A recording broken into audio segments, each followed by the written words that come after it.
நம்ம சாப்பிடும்போது ஒரு முடி இருந்தால் என்ன பண்ணுவோம்? மூஞ்ச சுளிச்சுக்கிட்டு அந்த முடியை எடுத்து போட்டு நம்ம பாட்டுக்கு சாப்பிடுவோம். ஆனால் முடியவே சாப்பாடாக சாப்பிட்றவங்கள பற்றி நீங்கள் கேள்விப்பட்டிருக்கீங்களா? அதை பற்றி தான் நான் இன்னைக்கு சொல்ல போகிறேன். இதுக்கு பேர் ரெப்பயூன் செல் சிண்ட்ரோம். சில பேருக்கு தங்களோட தலைமுடியை இழுத்து சாப்பிட்ற பழக்கம் இருக்கும். இது விளையாட்டுக்காக இல்லைங்க, மன அழுத்தம் இல்லைனா மனநல பிரச்சனை காரணமாக இந்த சிண்ட்ரோம் ஏற்படுது. இப்படி முடியை நம்ம சாப்பிட்டுக்கிட்டே இருந்தால் நம்ம வயிற்றுக்குள்ளே போய் ஒரு பெரிய முடி உருண்டை உருவாகுது.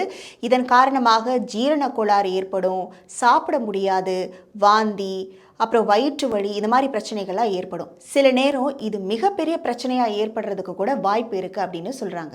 இந்த ரெப்பயூன் செல் சிண்ட்ரோம் அதிகமாக யாருக்கு வருது அப்படின்னு நீங்கள் பார்த்தீங்கன்னா, பள்ளி கல்லூரி மாணவர்களுக்கு, அப்புறம் பயம், டென்ஷன் அதிகமாக இருக்கிறவங்களுக்கு, தனியாக இருக்கிறவங்களுக்கு, யார்கிட்டையும் மனசு விட்டு பேசாமல் இருக்கிறவங்களுக்கு தான் இது அதிகமாக வருது.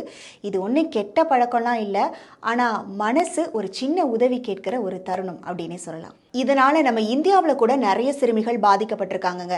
சென்னையில் 13 வயசு சிறுமி வயிற்றுல இருந்து 500 கிராம் முடி எடுத்திருக்காங்க. அதே மாதிரி விழுப்புரத்தில் 15 வயசு சிறுமி வயிற்றுல இருந்து 1 கிலோ ஹேர் பால் எடுத்திருக்காங்க. சமீபத்தில் புனேல கூட 10 வயது சிறுமி வயிற்றுல இருந்து இந்த ஹேர் பால்லாம் அகற்றப்பட்டிருக்கு. இது எல்லாமே நம்ம செய்திகளில் பார்த்துருப்போம். இது எல்லாமே ஒரு ரேர் மெடிக்கல் கண்டிஷன் அப்படின்னே சொல்லலாம்.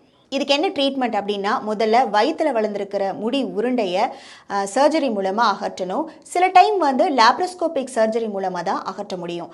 அதே மாதிரி அடுத்தபடியாக பார்த்தீங்கன்னா, மனநல பிரச்சனைக்கு ட்ரீட்மெண்ட் பண்ணணும். பிஹேவியரியல் தெரப்பி முக்கியமான ஒன்றா இவங்களுக்கு ட்ரீட் பண்ணணும். மூன்றாவதாக இருக்கிறது லைஃப் ஸ்டைல் அண்ட் சப்போர்ட்.